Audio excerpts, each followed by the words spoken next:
Assalamu alaikum, dear students. Welcome back to another video lecture. Dear students, our today's topic for class 9th is nomination of candidates. ठीक है dear students, previous topic में हमने देखा था voters list के बारे में, maintaining of voters list and election photo identity card के बारे में हमने देखा था। तो आज के टॉपिक में हम लेकर आए हैं नॉमिनेशन ऑफ कैंडिडेट्स। प्यारे बच्चों, आप देख लीजिए कि जो नॉमिनेशन ऑफ कैंडिडेट है, इस टॉपिक को यहाँ पे अंडरस्टैंड करने की कोशिश करते हैं। जैसा कि आप बच्चे जानते हैं, आप सभी जानते हैं कि जो सिस्टम है हमारी कंट्री का, वो तो जानते हैं डेमोक्रेटिक सिस्टम है, ठीक है ना। यहाँ पे हमने ऐसी ही बात की है, the system of our country ये प्रोवाइड करता है, it provides almost no restriction on any one to contest election. That means कि किसी सिटीजन पे किसी किस्म की कोई रिस्ट्रिक्शन नहीं है in order to contest election. प्यारे बच्चों, anyone who can be a voter can also become a candidate in elections. Voter, that means कि voter can become a candidate. Anyone who can be a voter can also become a candidate in election. मगर यहाँ पे एक difference है। जो minimum age होती है प्यारे बच्चों, एक वोटर के लिए जो मिनिमम एज होती है दैट इज 18 ईयर्स, ठीक है ना। और जो ये वोटर के लिए है मिनिमम एज, ठीक है ना। अगर हम एक कैंडिडेट के लिए मिनिमम एज की बात करेंगे that is 25 years, that is 25 year. इसके अलावा अगर हम देखेंगे, ये this is the difference, that means कि voter can also become a candidate in election. मगर डिफरेंस ये है, वोटर के लिए मिनिमम एज 18 ईयर्स है और कैंडिडेट के लिए minimum age in order to contest election is 25 years.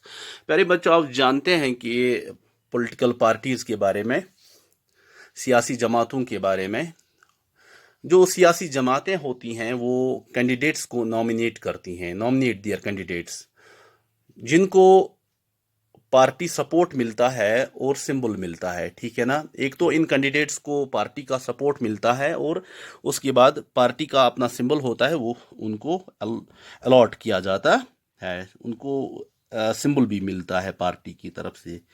प्यारे बच्चों, अगर हम बात करेंगे कि जो ये पार्टी नॉमिनेशन होती है, it is called party ticket. Party nomination is called party ticket. Party nomination को हम क्या कहते हैं प्यारे बच्चों? पार्टी नॉमिनेशन को हम पार्टी टिकट भी कहते हैं। It is called party ticket.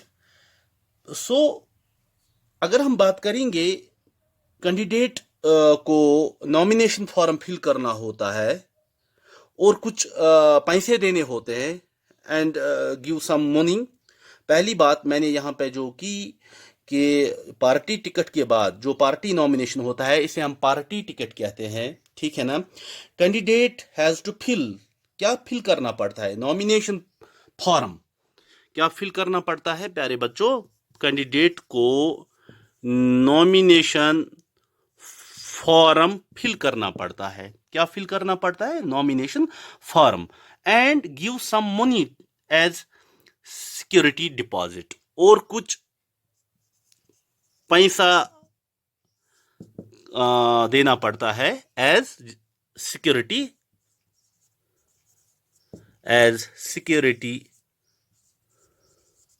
Deposit. Have you got my point? प्यारे बच्चों, उसके बाद अगर हम देखेंगे कि जो भी कोई कैंडिडेट इलेक्शन में हिस्सा लेता है,